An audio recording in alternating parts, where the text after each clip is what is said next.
You should be my agent anytime. He should give you his Oscar. Show me the money. All right. So I guess right. that makes me Tom Cruise and you're Renee Zellweger. Always. Welcome to the Rowdy Studio. I'm Buzz Cutler. Bassmasters on the end. We're flanking Bob Pockrass. Now, Bob, we got a couple of announcements recently. Rusty Wallace closing his racing operation. Germain Racing closing down their truck operation to focus on Cup. Have you ever seen an economic climate like this one with so much open sponsorship inventory this late into the offseason? I think in the last few years you've seen it every year, and I think you've actually seen maybe more sponsors leave the sport a couple of years ago than you are now. But with these sponsors, most of them, not Rusty Wallace, but a lot of like the UPS and the Crown Royal, all their contracts were signed 3 years ago before all the economy went into bad. the toilet. Into Yes. the turlet.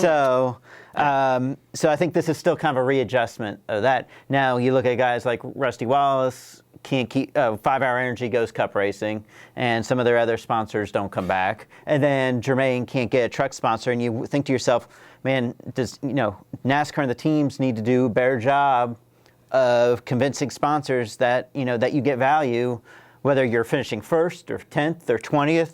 You got to convince them that, hey, you have to be in the sport somewhere, and they need to do a better job. It seems like a lot of the teams, a lot of the sponsors that want to be in the sport have reached the conclusion that if you're going to be in the sport of NASCAR racing, you kind of need to be in Cup. Well, I mean, if you have a certain amount of money to spend, and let's say to have a competitive nationwide team is $5 to $6 million, you could get a pretty decent Cup season. You can get 10, 20 races depending on the team for that amount.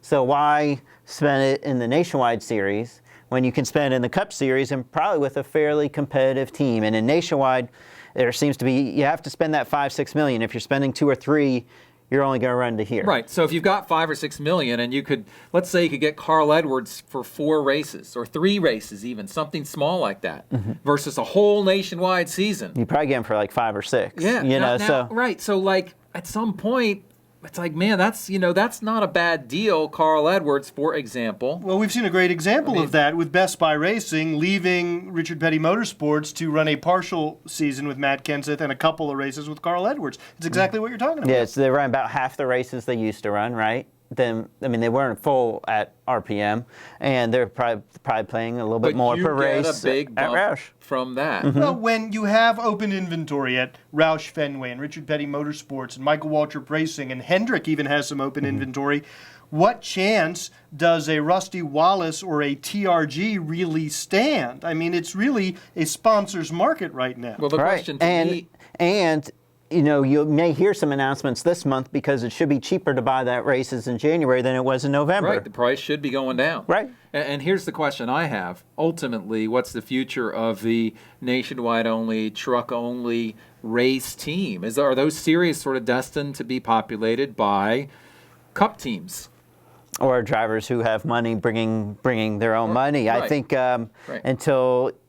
until you can find a way to cut some costs, especially nationwide series, I think that's what you're going to have. Because basically, at this point, still, there's more supply than there is demand, really.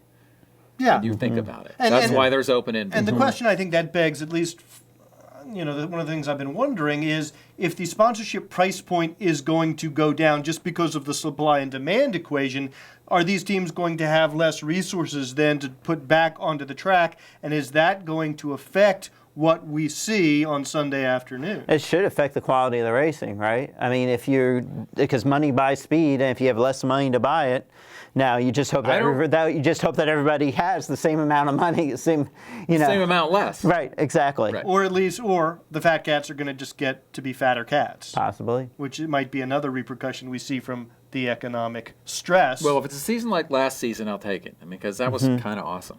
It was kind of awesome. It was kind of awesome. It was awesome.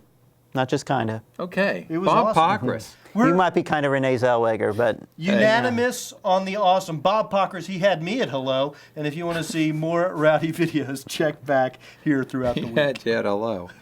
I thought you were supposed to have him at... You were supposed to have me at hello. And that is definitely not happening. Okay, Renee. Rowdy.com. Say it like it is. Say what like it is? Rowdy.com.